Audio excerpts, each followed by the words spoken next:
अस्सलाम वालेकुम dear students. Chapter 20 nuclear physics के एमसीक्यूज की डिस्कशन करते हैं आज की वीडियो में। और ये एमसीक्यूज का लास्ट लेक्चर है, एक्सरसाइजेस के एमसीक्यूज का लास्ट लेक्चर है सेकेंड ईयर का। न्यूक्लियर फिजिक्स के चैप्टर 20 के एमसीक्यूज की डिस्कशन स्टार्ट करते हैं। पहला ऑब्जेक्टिव इनमें ये कहा है कि अगर एक मास है 1 AMU, अगर एक मास है दैट इज 1 AMU या 1 U, तो ये किस किस चीज के इक्वल है, इसकी इक्वलिटी किस किस के बराबर है। तो पहली बात तो ये है कि 1 AMU इज इक्वल टू 1 ये होता है 1.6 × 10⁻⁻27 kg, इसके भी बराबर है, तो ऑप्शन ए ठीक है। लेकिन अगर आप इसी मास को आइंस्टाइन एनर्जी इक्वेशन में पुट करें E = mc² में, और आप इस मास को 1 AMU यानी इस मास को 1.6 × 10⁻⁻27 × 3 × 10⁻⁸ तो आपको जॉल में जो एनर्जी मिलेगी दैट वैल्यू इज 1.49 10⁻⁻10 जॉल्स। इतनी एनर्जी आपको जॉल्स में मिल जाती है, लिहाजा यही 1 AMU हमें ये रिजल्ट भी देता है एनर्जी में, तो ऑप्शन बी भी हमारे लिए ठीक है। और अगर हम ऑप्शन सी को देखें, फिर इसी एनर्जी को, अगर एनर्जी हमारे पास है 1.49 10⁻⁻10 जॉल्स, आप इसको इलेक्ट्रॉन वोल्ट में कन्वर्ट करें और फिर मेगा इलेक्ट्रॉन वोल्ट में कन्वर्ट करें, तो आपको आंसर मिलेगा 931.5 मेगा इलेक्ट्रॉन वोल्ट। यह आंसर आपको मिलता है। इट मीन कि अगर ये भी इससे आ रहा है तो ऑप्शन सी भी बिल्कुल सही है। तो करेक्ट आंसर इज के 1 AMU इसमें कौन कौन सी वैल्यू तक अप्रोच कर सकता है, तो करेक्ट ऑप्शन है डी, और D mean A B C mean all of these. Question number 2, second है चैप्टर 20, क्वेश्चन नंबर 2। ये कह रहे हैं कि लिथियम का एटम है, इसका एटॉमिक मास 7 है, बताएं कि इसमें नंबर ऑफ न्यूट्रॉन्स कितने हैं। द नंबर ऑफ न्यूट्रॉन्स क्या है, तो आप जानते हैं लिथियम का एटॉमिक नंबर 3 होता है, और ये भी जानते हैं कि number of neutrons is equal to atomic mass minus atomic number. लेकिन एटॉमिक मास 7 है और एटॉमिक नंबर 3 है, so the number of neutrons in lithium is 4, और 4 एग्जिस्ट कर रहा है ऑप्शन नंबर बी में। Question number 3, objective number 3 nuclear physics, कहते हैं कि अगर ये एक न्यूक्लियस है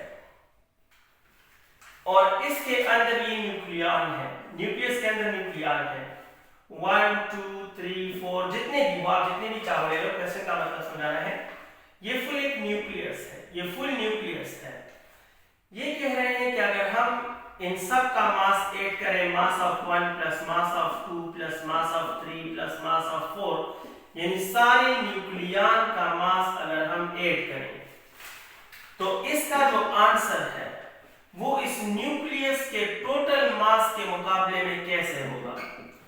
ये मास जो न्यूक्लियॉन से आता है वो न्यूक्लियस के मास के बराबर होगा, उससे ज्यादा उससे कम। याद रखें कि न्यूक्लियस का ओवरऑल मास कम होता है जब आप मास स्पेक्ट्रोमीटर से मालूम करते हो, लेकिन न्यूक्लियॉन्स की तरफ से आने वाला आंसर हमेशा ज्यादा होता है। उसकी वजह है कि ड्यूरिंग फॉर्मेशन ऑफ न्यूक्लियस कुछ मास जो है वो बाइंडिंग एनर्जी में कन्वर्ट हो जाता है। So anyhow the mass obtained from nucleons is always greater than the mass of nucleus, and hence the correct option is greater होना चाहिए, और करेक्ट ऑप्शन है हमारे पास डी। अब मैं सॉल्व कर रहा हूं आपके लिए क्वेश्चन नंबर 4, और क्वेश्चन नंबर 4 हमारे पास कह रहा है कि वो रेडिएशन कौन सा होता है, वो कौन सा रेडिएशन है जो सिमिलर हो इलेक्ट्रॉन के। तो आप अच्छी तरह जानते हैं कि अगर नेगेटिव बीटा का बीम हो, नेगेटिव बीटा रेस का बीम हो, तो इसके अंदर जो पार्टिकल होते हैं वो और कुछ नहीं बल्कि इलेक्ट्रॉन्स होते हैं। सो कौन सा रेडिएशन इलेक्ट्रॉन से सिमिलर है या इलेक्ट्रॉन ही है, नेगेटिव बीटा। नेगेटिव बीटा एक ऐसा हमारे पास वो है रेडिएशन है जिसमें इलेक्ट्रॉन्स ही होते हैं। तो correct answer negative beta, and the correct option is option C. Question number 5 number कहता है कि 1 क्यूरी एक्टिविटी का यूनिट है, 1 क्यूरी कितने बेक्वेरल के बराबर है। तो ये भी याद रखने की बात है, कोई इसमें प्रूफ की बात नहीं है। 1 curie is 3.7 into 10⁻10 becquerel. 1 curie is equal to 3.7 into 10 raised to power 10 becquerel plus 10 becquerel, यानी क्यूरी जो है वो becquerel से बड़ा यूनिट है। और the correct option is option D. इसका करेक्ट ऑप्शन है option D. Question number 6 on the board कहते हैं कि आयोडीन का हाफ लाइफ जो है वो इतना है। इसको सॉल्व करते हैं। क्वेश्चन नंबर 6,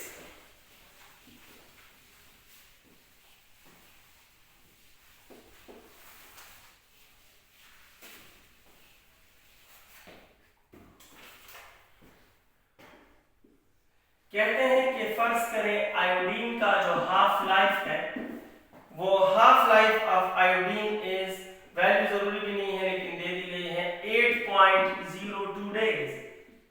आयोडीन की हाफ लाइफ की वैल्यू 8.02 डेज है। ठीक है, कहना क्या चाहते हैं? कहते हैं कि अगर आयोडीन का इनिशियल वेट जो है वो 20 मिलीग्राम हो, 20 मिलीग्राम हो, अगर इसका इनिशियल वेट 20 मिलीग्राम हो तो कहते हैं कि ये बताएं कि आफ्टर 4 हाफ लाइफ्स इसका जो वेट होगा वो कितना होना चाहिए। आफ्टर 4 हाफ लाइफ्स इसका वेट कितना है? तो आसान है, कहें सर आफ्टर 4 हाफ लाइफ्स का मतलब है कि करंट वेट को 4 टाइम हाफ कर दो। तो देखो 20 से फर्स्ट टाइम हाफ होगा तो 10 से फिर सेकेंड टाइम हाफ होगा तो 5, और 5 से फिर थर्ड टाइम हाफ होगा तो 2.5, और 2.5 से फिर फोर्थ टाइम जब हाफ होगा तो इट इज 1.25 मिलीग्राम। इसका मतलब है कि अगर इनिशियल मिकदार 20 हो तो आफ्टर 4 हाफ लाइफ्स फाइनल मिकदार या अनडिकेड मिकदार 1.25 मिलीग्राम होगा। And the correct answer is option C. Now let me entertain question number 7. Question number 7 क्या कह रहा है? Question number 7 says कि decay constant का यूनिट क्या होगा? What is the unit of decay constant? तो एक तो आपको याद रहेगा कि इसका यूनिट होता है सेकेंड इनवर्स, लेकिन अगर आप रेफरेंस चाहते हो कि सर कैसे, तो दो इक्वेशन है हमारे पास। decay constant is always equal to delta n divide by delta t और n नॉट। ये डीके कांस्टेंट का फर्स्ट मैथमेटिकल फॉर्म है। तो न्यूक्लियाई का कोई यूनिट नहीं होता, तो इन दोनों का यूनिट नहीं है। और नीचे ये क्या है जनाब? आप कहें सर ये टाइम है, और नीचे टाइम है तो नीचे सेकंड है, जब ये ऊपर जाएगा तो ये बन जाएगा सेकंड इनवर्स। ये एक रेफरेंस है। सेकंड रेफरेंस ये है कि decay constant is equal to natural log of 2 divide by half life. तो नेचुरल लॉग ऑफ 2 तो यूनिट लेस है, और हाफ लाइफ का यूनिट सेकंड है, जब ये ऊपर जाएगा तो it will become second inverse. So the unit of decay constant is second inverse, and hence the correct option is option D. Now I am solving question number 8 on the board, और ये है कि fission process में uranium 235 के fission के process में आप जो न्यूट्रॉन इस्तेमाल करते हो उसकी एनर्जी क्या होगी। यानी अगर हमारे पास ये है यूरेनियम, और यूरेनियम का ये न्यूक्लियस जो है ये 235 वाला यूरेनियम है, हम इस पर न्यूट्रॉन फेंकना चाहते हैं, तो कहते हैं कि इस न्यूट्रॉन की एनर्जी क्या होगी कि ये फिजन कर ले। ये फिजन एक ही केस में करेगा कि न्यूट्रॉन इसके अंदर घुसे लेकिन दूसरी तरफ ना निकले, और ये फिजन नहीं करेगा अगर न्यूट्रॉन टकराए और अंदर ना घुस जाए, और या ये फिजन नहीं करेगा कि न्यूट्रॉन एक तरफ से घुस जाए और दूसरी तरफ से निकल जाए। तो इसका मतलब है कि एक पार्टिकुलर एनर्जी ऑफ न्यूट्रॉन चाहिए जो इस एनर्जी के साथ आए कि वो इस तरफ से तो अंदर जा सकता है लेकिन दूसरी तरफ से अंदर, तो दूसरी तरफ से बाहर नहीं जा सकता। और वो स्पेसिफिक एनर्जी जो होती है वो 0.04 इलेक्ट्रॉन वोल्ट है। अगर न्यूट्रॉन की एनर्जी इससे ज्यादा होगी तो न्यूट्रॉन इस न्यूक्लियस के आर पार हो जाएगा और ये फिजन नहीं करेगा। अगर न्यूट्रॉन की एनर्जी इससे कम होगी तो न्यूट्रॉन इसके सरफेस से टकराकर वापस पलट जाएगा और फिजन नहीं होगा। लेकिन अगर एनर्जी 0.04 इलेक्ट्रॉन वोल्ट के बराबर है तो ये न्यूट्रॉन इस बाउंड्री को तो क्रॉस कर सकेगा, इसको नहीं तो ये अंदर स्टे करेगा, इसको अनस्टेबल करेगा, और अनस्टेबल से ये टुकड़े हो जाएगा, फिजन का प्रोसेस हो जाएगा। So the required energy is 0.04 electron volt, and the correct option is option D. Now let me entertain question number 9. Question number कह रहा है न्यूक्लियस रिजल्ट्स फ्रॉम रिएक्शन। आपको एक रिएक्शन दिया है 0N1 प्लस ऑक्सीजन का न्यूक्लियस है 8O16, यही है। इस तरफ क्वेश्चन मार्क है कि यहाँ कौन सा न्यूक्लियस होना चाहिए, जबकि इमिटेड पार्टिकल है 1H2 है। इस रिएक्शन में यहाँ पर कौन सा न्यूक्लियस होना चाहिए, यहाँ पर न्यूक्लियस कौन सा होना चाहिए? तो आसान तरीका ये है कि एटॉमिक नंबर और एटॉमिक मास को बैलेंस कर दें। आप देखिए तो यहाँ टोटल एटॉमिक नंबर बनता है 8, तो यहाँ भी टोटल एटॉमिक नंबर 8 बनना चाहिए और 8 बनने के लिए इधर होना चाहिए 7, क्योंकि 1 तो यहाँ मौजूद है, 1 मौजूद है तो 7 इधर हो तो टोटल 8 बनेगा। अब टोटल एटॉमिक मास है माय डियर स्टूडेंट्स 16 और 1 जो है वो 17 है। टोटल एटॉमिक मास 17 है, तो यहाँ भी टोटल एटॉमिक मास जो है वो 17 होना चाहिए। 17 के लिए 2 तो यहाँ है तो इधर 15 होना चाहिए। और ऐसा न्यूक्लियस जिसका एटॉमिक नंबर 7 हो वो नाइट्रोजन होता है। So the correct answer is 7N15। अगर यहाँ 7N15 होगा तो लेफ्ट और राइट साइड बैलेंस रिएक्शन होंगे और यही पॉसिबल है, वरना पॉसिबल नहीं है। और 7N15 exist in option A. लिहाजा ऑब्जेक्टिव नंबर 9 में करेक्ट ऑप्शन है option A. Now I am going to solve question number 10 for you people. Question number 10 क्या कह रहा है?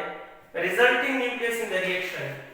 क्वेश्चन नंबर 10 में आपको एक रिएक्शन दिया है। याद रखिए कि बुक में रिएक्शन मिसप्रिंट है, बुक में रिएक्शन मिसप्रिंट है, गलत प्रिंट हुआ है, आगे पीछे पेस्ट हुआ है। एक्चुअल रिएक्शन क्या है?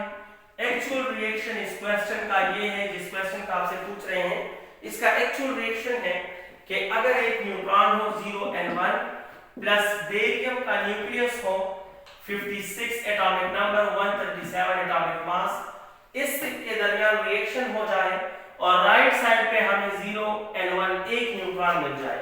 अगर एक न्यूट्रॉन मिल जाए हमें, सॉरी गेमा है, अगर हमें गेमा रे मिल जाए राइट साइड पे, तो यहाँ पर जो न्यूक्लियस होगा ये न्यूक्लियस कौन सा होगा?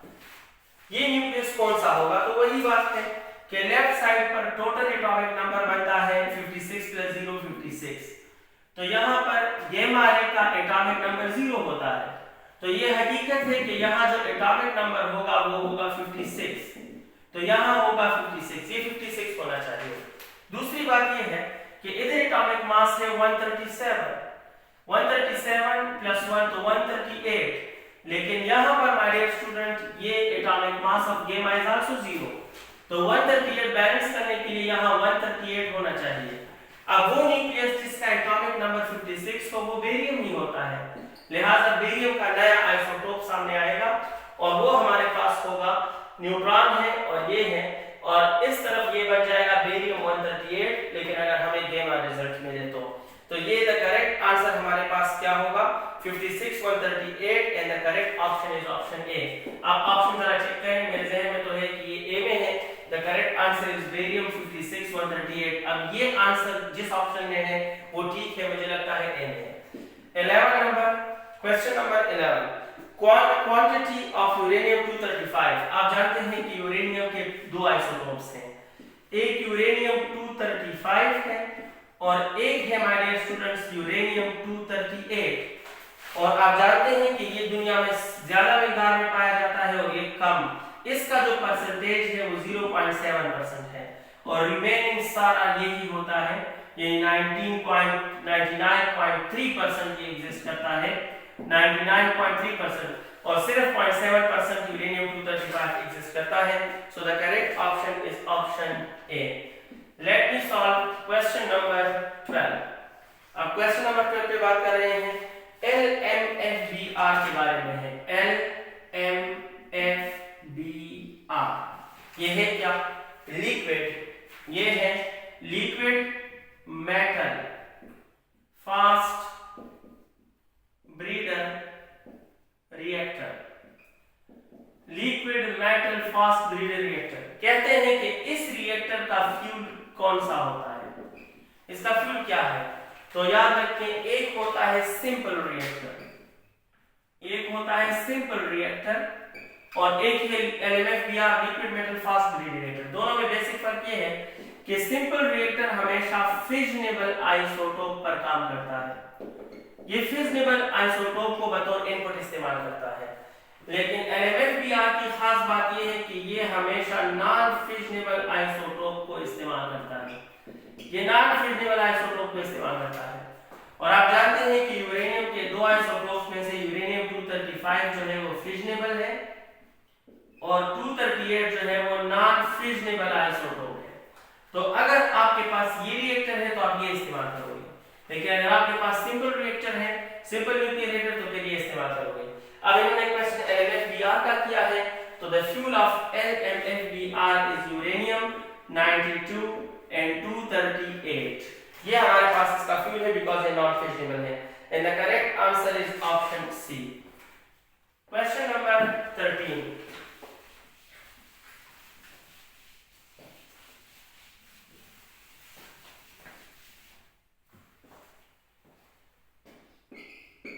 क्वेश्चन नंबर 13 says कि nuclear forces exist between.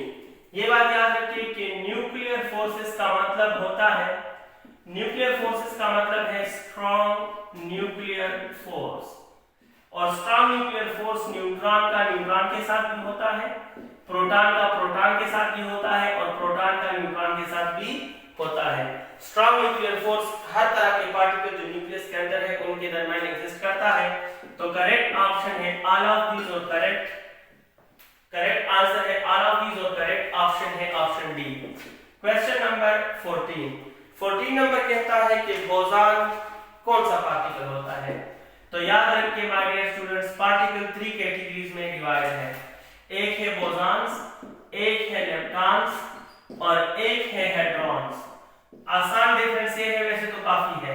Bosons are actually photons. Photons mean कि these are pure packets of energy. These are pure packets of energy. Energy के पैकेट्स को बोसॉन्स कहते हैं। लेप्टॉन्स वो पार्टिकल जो न्यूक्लियस से बाहर होते हैं, जो न्यूक्लियस से बाहर होते हैं, और हेड्रॉन्स वो पार्टिकल जो ज्यादातर न्यूक्लियस के अंदर होते हैं, वो हेड्रॉन्स कहलाते हैं। तो इसीलिए इन्होंने अब कहा कि बोसॉन्स क्या है। Bosons mean कि they are photons, energy packets. So the correct option is option C. I am going to discuss question number 15 for you. और question number 15 क्या कह रहा है, हेड्रॉन, ऐसा हेड्रॉन कहते हैं कि वो हेड्रॉन जिसमें एक क्वार्क हो और एक उसमें एंटी क्वार्क हो, तो इसे हम क्या नाम देते हैं। तो याद रखिए हेड्रॉन दो तरह के होते हैं, एक वो हेड्रॉन हो जिसमें सिर्फ क्वार्क और एंटी क्वार्क होते हैं, और एक वो हेड्रॉन होते हैं जिसमें 3 क्वार्क्स बनते हैं। जो 3 क्वार्क से बन जाए उसे कहते हैं बेरियॉन्स। They are called बेरियॉन्स। वो हेड्रॉन्स जो 3 क्वार्क से बन जाए उसे बेरियॉन्स कहते हैं, लेकिन वो हेड्रॉन्स जिसमें एक क्वार्क और एक एंटी क्वार्क हो उनको बोलते हैं मीजॉन्स। They are called मीजॉन्स। यानी मीजॉन्स का मास बेरियॉन से कम होता है। दोनों हेड्रॉन्स हैं, लेकिन ये 2 पार्टिकल से बनता है और ये 3 पार्टिकल से बनता है। सो अब इन्होंने पूछा कि वो हेड्रॉन जो क्वार्क और एंटी क्वार्क, तो it mean the answer is mesons, and mesons mean के करेक्ट ऑप्शन हमारे पास होगा option B. Let me entertain question number 16। हमारी बात हो रही है क्वेश्चन नंबर 16 के बारे में, और all free particles have a colour charge. ये गलत है, याद रखिए फ्री पार्टिकल्स में कोई कलर चार्ज नहीं होता। ऑल फ्री पार्टिकल्स जो है उनमें no colour charge. Colour charge जो होता है वो न्यूक्लियस के अंदर बाउंडेड पार्टिकल्स और पार्टिकल्स के अंदर जो पार्टिकल्स हैं उनके दरमियान एग्जिस्ट करता है या कंक्लूड करते हैं कि वहां मौजूद है। तो no colour charge it mean कि इनका कलर चार्ज की वैल्यू क्या होती है, इनके कलर चार्ज की वैल्यू फ्री पार्टिकल के कलर चार्ज की वैल्यू 0 होगी। Free particle mean particle existing out of nucleus, और आउट ऑफ न्यूक्लियस जो भी पार्टिकल में कलर चार्ज नहीं होता, 0 होता है। And hence the correct option is option A. Thanks a lot, good luck dear students, खुश रहें, अल्लाह हाफिज़।